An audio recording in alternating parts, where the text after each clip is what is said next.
Shalom, jumpa lagi dengan saya Raymond Wisa dalam program Kitalah Pemenang.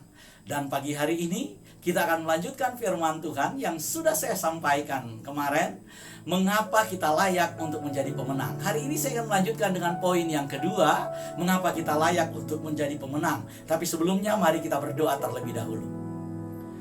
Tuhan Yesus, kami serahkan hidup kami ke dalam tangan. Pada pagi hari ini kami mau bersekutu bersama dengan Tuhan. Sertailah kami ya Tuhan, kuasailah kehidupan kami. Biarlah tubuh, jiwa, dan roh kami terfokus hanya kepada Tuhan. Dalam waktu yang ada saat ini, kami serahkan ke dalam tangan Tuhan. Urapan-Mu, hadirat-Mu memenuhi kami. Di dalam nama Tuhan Yesus, kuasa Tuhan menyertai kami, memberkati hidup kami. Haleluya, amin.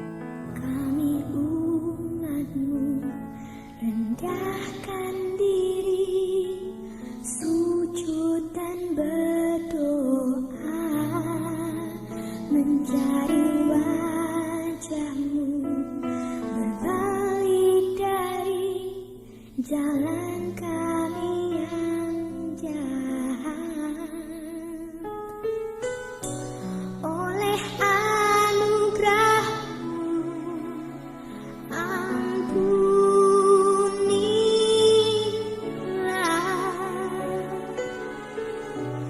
oleh anugerah-Mu, pulihkanlah Tuhan,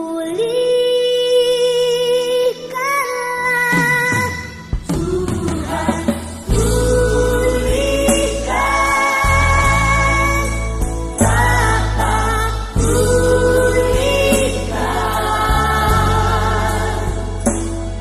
kembalikan bangsa kami kepadamu.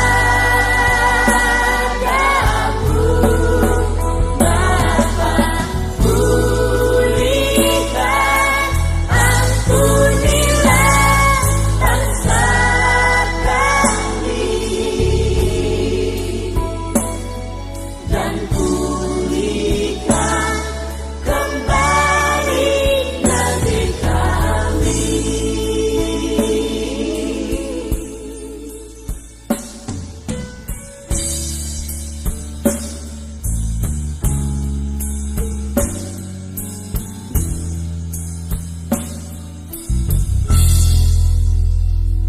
Kami umat-Mu, rendahkan diri, sujud dan berdoa, mencari wajah-Mu, berbalik dari jalan kami yang jahat. Oleh anugerah-Mu,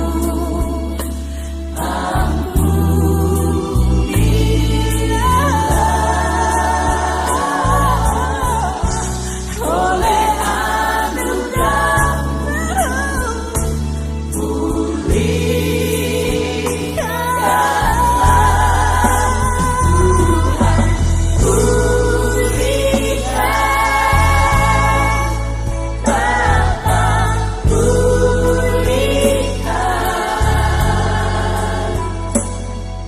kembalikan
mengapa kita layak menjadi pemenang? Karena Yesus Kristus sudah membebaskan kita menjadi orang yang merdeka. Itulah yang membuat kita layak untuk menjadi pemenang. Ada 5 poin yang ingin saya sampaikan terkait keberadaan kita sebagai orang yang merdeka. Yang pertama, ketika kita berbicara tentang orang yang merdeka, itu artinya kita sedang berbicara tentang orang yang terbebas dari hukum dosa dan hukum maut. Jadi orang yang merdeka adalah orang yang bebas dari hukum dosa dan hukum maut. Dan yang kedua, orang yang merdeka adalah orang yang berbuah. Kalau kita dikatakan bahwa kita adalah orang yang merdeka, maka kita harus menjadi orang yang berbuah. Dan yang ketiga, orang yang merdeka artinya orang yang dikuduskan atau orang yang dikhususkan. Yang keempat, orang yang merdeka adalah orang yang memiliki tujuan pada kekekalan. Jadi kalau kita menjadi orang yang merdeka, maka tujuan hidup kita bukan lagi kepada kefanaan, bukan lagi berdasarkan kepada apa yang kita lihat di dunia ini, bukan lagi terkait dengan masalah-masalah yang ada di dunia ini, tetapi tujuan kita pada kekekalan. Yang kelima, orang yang merdeka adalah orang yang dinaungi oleh kemuliaan Tuhan. Pada hari ini saya ingin mulai dengan orang yang merdeka itu adalah orang yang terbebas dari hukum dosa dan hukum maut. Firman Tuhan yang menjadi dasar kita diambil dari surat Roma pasal yang ke-8 ayat yang kedua. Saya akan baca buat saudara Roma pasal yang ke-8 ayat yang kedua. Demikian firman Tuhan. Roh yang memberi hidup telah memerdekakan kamu dalam Kristus dari hukum dosa dan hukum maut. Firman Tuhan jelas sekali memberitahukan kepada kita bahwa Roh yang memberi hidup telah memerdekakan kita dalam Kristus. Jadi kita dimerdekakan dalam Kristus. Di luar Kristus tidak mungkin ada kemerdekaan.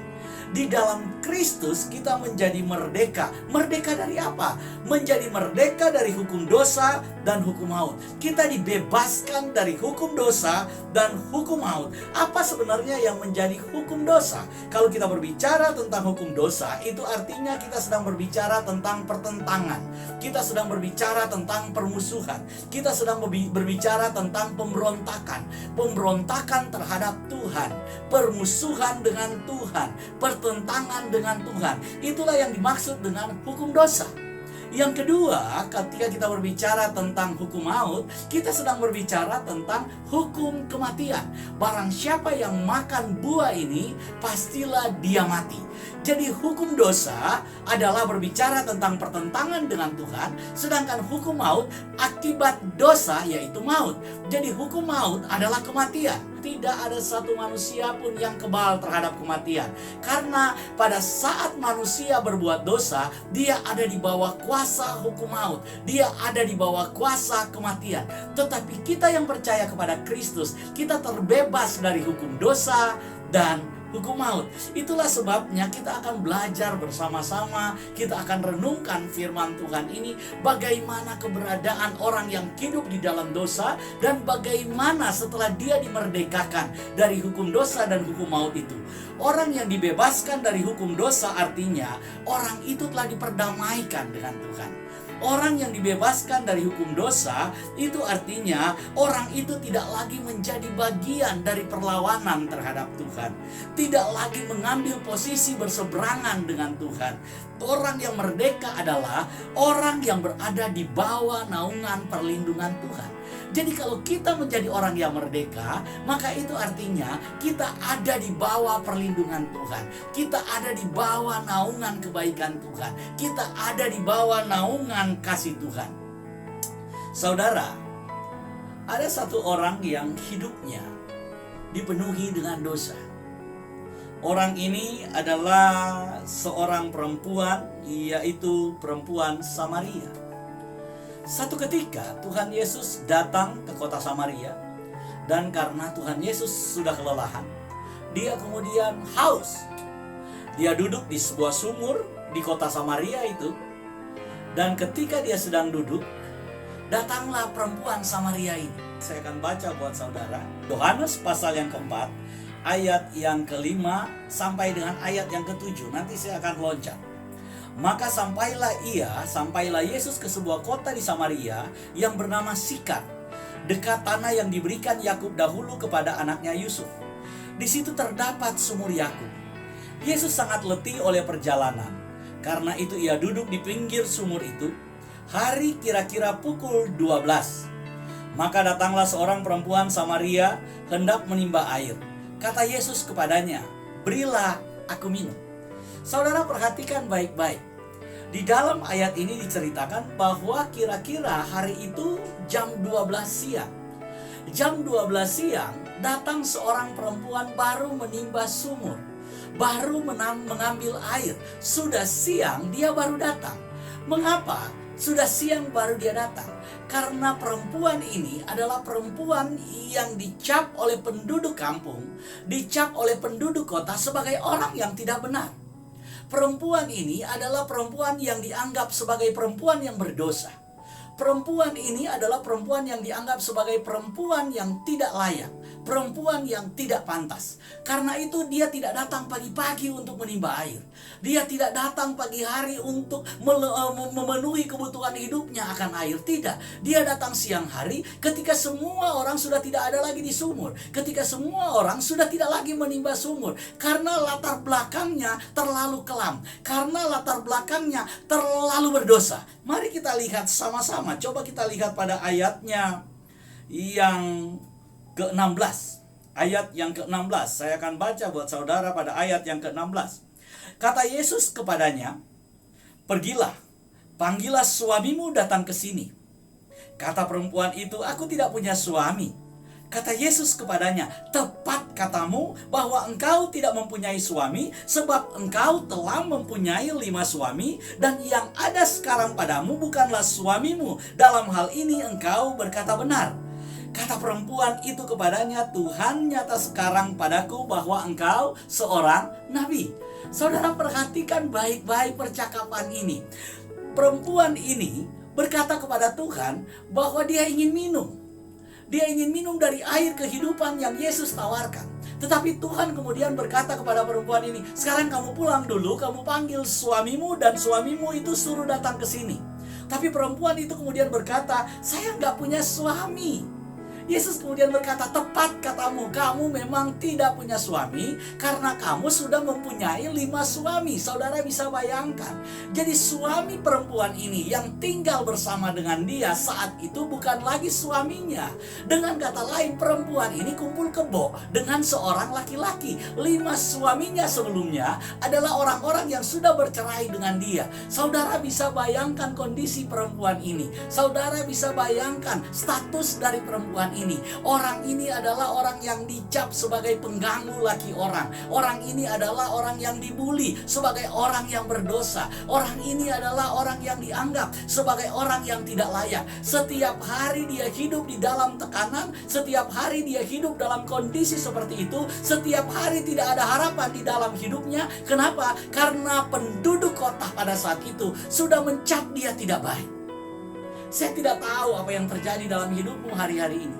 Ketika dosa menguasai kehidupan kita, kita diintimidasi sedemikian rupa, kita tidak mampu berbuat apa-apa. Jangankan kita hidup benar, kita mau hidup benar aja sudah dicap orang kita tidak benar. Kita melakukan kebenaran saja sudah dianggap orang tidak benar. Segala sesuatu yang kita lakukan, segala sesuatu yang keluar dari diri kita, ada hal-hal yang tidak benar dianggap oleh orang. Dalam pandangan orang, kita adalah orang yang paling tidak benar.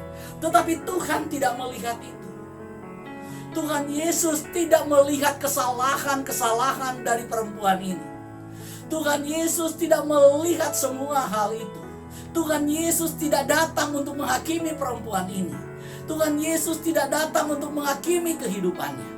Saya ingin katakan kepada saudara, apapun kesalahanmu, apapun dosamu, saya ingin beritahukan bahwa di dalam Yesus engkau telah menjadi orang yang merdeka. Tuhan telah melepaskan kita. Tuhan sudah membebaskan kita. Semerah-merahnya dosa kita, walaupun dosa kita merah seperti kain kusumba, kata firman Tuhan, Tuhan jadikan putih seperti bulu domba. Walaupun dosamu merah bagai kirmisi, Tuhan ubah itu menjadi seperti salju.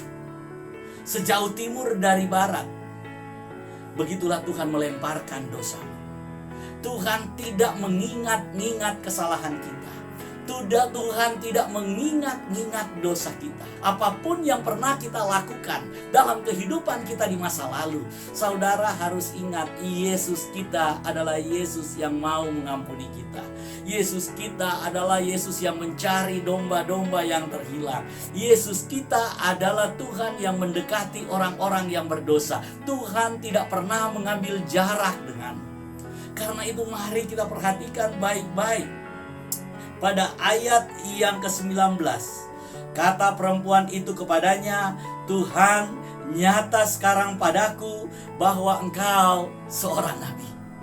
Saudara, dari seorang perempuan yang tanpa harapan, dari seorang perempuan yang takut berhadapan dengan penduduk kota, dari seorang perempuan yang keluar rumah sembunyi-sembunyi untuk datang timba air, mari kita lihat akibat perjumpaan perempuan ini dengan Kristus.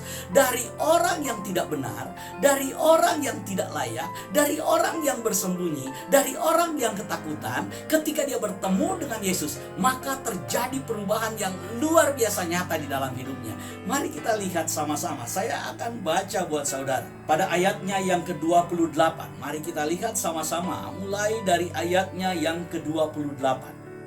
Demikian firman Tuhan.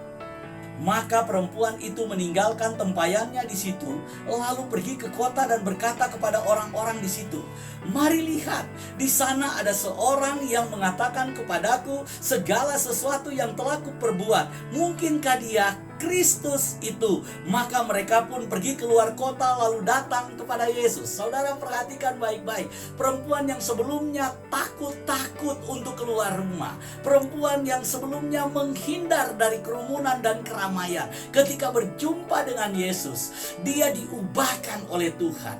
Dia diubahkan konsep berpikirnya. Semua ketakutannya hilang. Yang dia rasakan adalah sukacita. Dan dia perlu memberitahukan itu kepada orang-orang, kepada penduduk kota. Karena itu dia berlari masuk ke dalam kota. Kemudian dia berkata, mari lihat, di sana ada seorang yang mengatakan kepadaku segala sesuatu yang telah kuperbuat. Saudara bisa bayangkan, sudah menjadi rahasia umum perempuan ini tidak benar. Sudah menjadi rahasia umum perempuan ini pengganggu laki orang. Sudah menjadi rahasia umum perempuan ini tukar menukar suami. Sudah menjadi rahasia umum bahwa perempuan ini hidupnya di dalam kenajisan. Sudah menjadi rahasia umum bahwa perempuan ini kumpul kebo. Tapi apa yang terjadi ketika bertemu dengan Yesus? Ini hal yang luar biasa. Dia justru datang ke kota dan dia berkata bahwa dia mengatakan semua yang aku lakukan selama ini dia tutupi aibnya. Selama ini dia sembunyikan rasa malunya.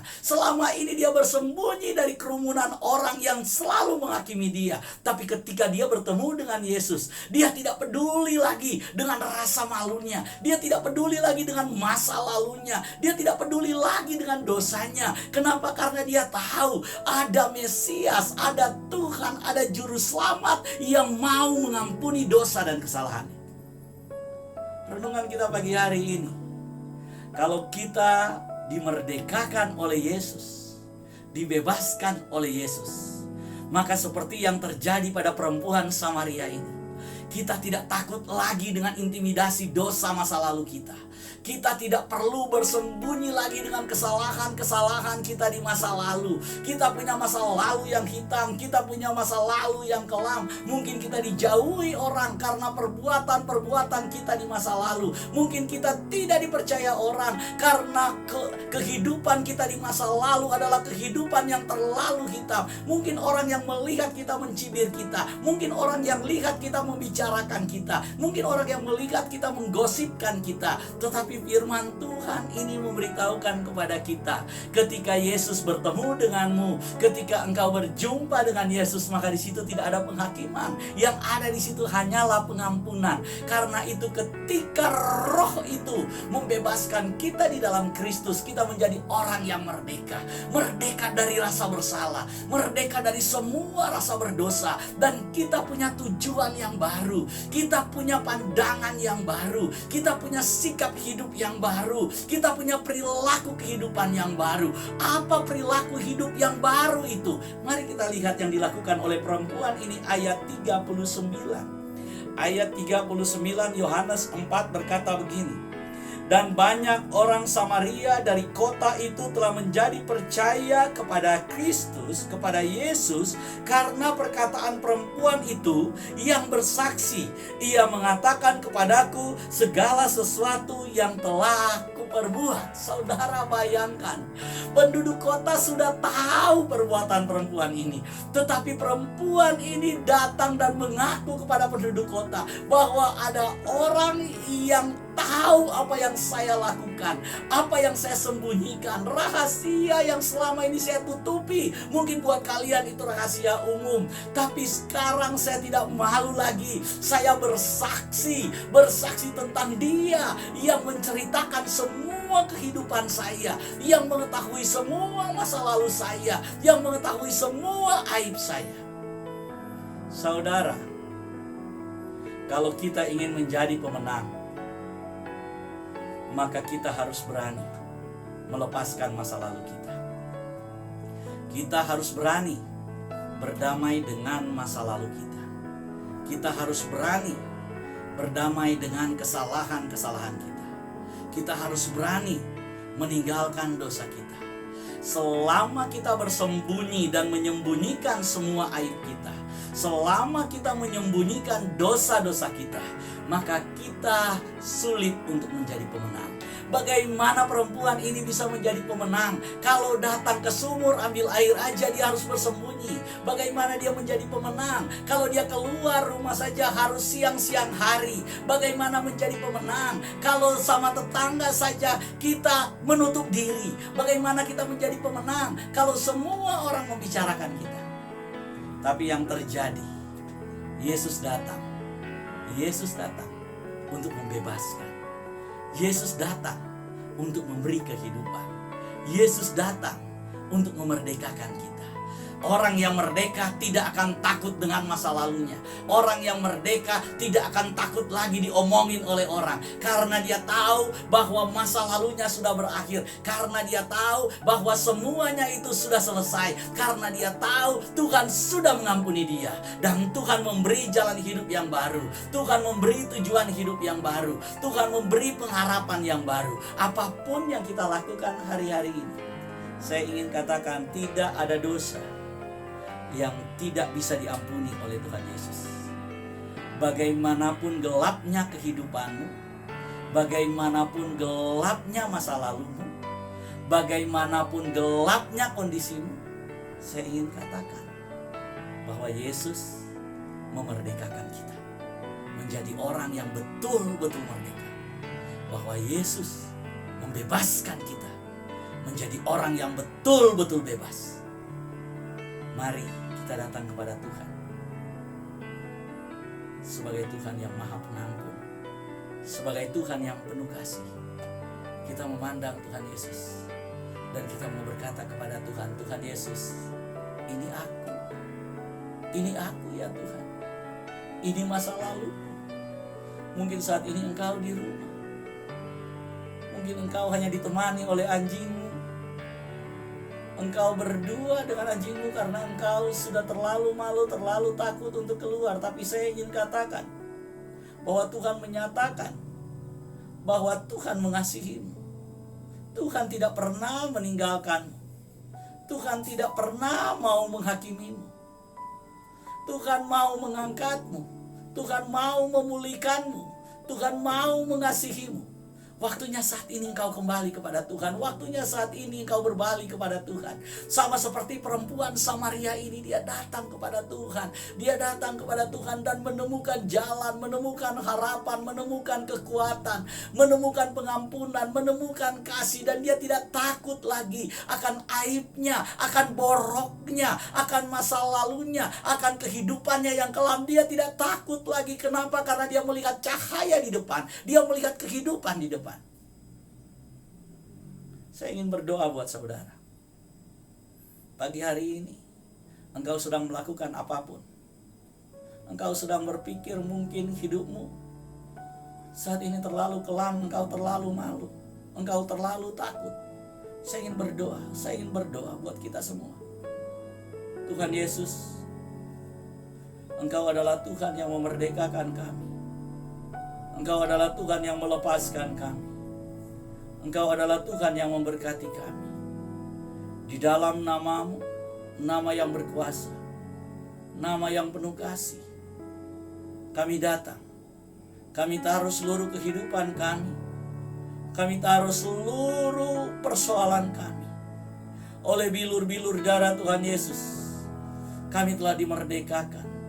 Kami telah disembuhkan. Kami telah diampuni. Di dalam nama Tuhan Yesus, kami punya Tuhan yang mengganti hidup kami dengan hidupnya. Hidup kami yang berdosa dengan hidupnya yang berharga. Hidup kami yang penuh dengan borok dan cacat diganti oleh Tuhan dengan hidup Tuhan yang sempurna, yang tanpa cacat, yang tanpa noda. Terima kasih ya Tuhan. Kami yang tidak layak Engkau layakan oleh pengorbanan-Mu. Oleh pengorbanan-Mu di atas kayu salib, maka saat ini kami telah diampuni, kami telah dilepaskan di dalam nama Tuhan Yesus. Semua intimidasi dosa lepas dari kehidupan-Mu. Dalam nama Tuhan Yesus, Engkau diberkati, Engkau dikuatkan oleh Tuhan, dan Engkau diberi masa depan. Di dalam nama Tuhan Yesus, lihatlah jalan Tuhan yang baru. Nikmatilah sukacita dari Tuhan. Nikmatilah kehidupan yang baru dari Tuhan. Terima kasih ya Tuhan, terima kasih ya Bapa. Terpujilah Engkau ya Tuhan, terpujilah Engkau. Engkau Tuhan yang baik. Kami ingin memulai hari ini di dalam nama Bapa, Putra, dan Roh Kudus. Dan kami percaya Tuhan beserta dengan kami. Tuhan tidak pernah meninggalkan kami. Haleluya. Amin. I am the God that healeth thee. I am the Lord, your healer.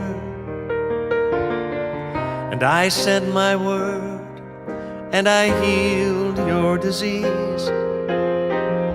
I am the Lord, your healer. This is His word. I am the God that healeth thee. I am the Lord, your healer. And I sent my word, and I healed your disease. I am the Lord, your healer. This is God's word. It's His promise. In Exodus 15 verse 26, He says, I am the God that healeth thee. Psalm 107 verse 20, He sent His word and healed us. The Bible says His word will not return void, but it will accomplish the purpose for which it is sent. God's word in the name of Jesus is more powerful than cancer, heart disease, or any disease that you can name today. So let's put His word on our lips and let His healing come to us as we sing it to Him. You are the God that healeth me. Let His healing come as we sing it. You are the God that healeth me. You are the Lord, my healer. You sent your word and you healed my disease. You are the Lord, my healer. Sing it. You are the God. You are the God that healeth me.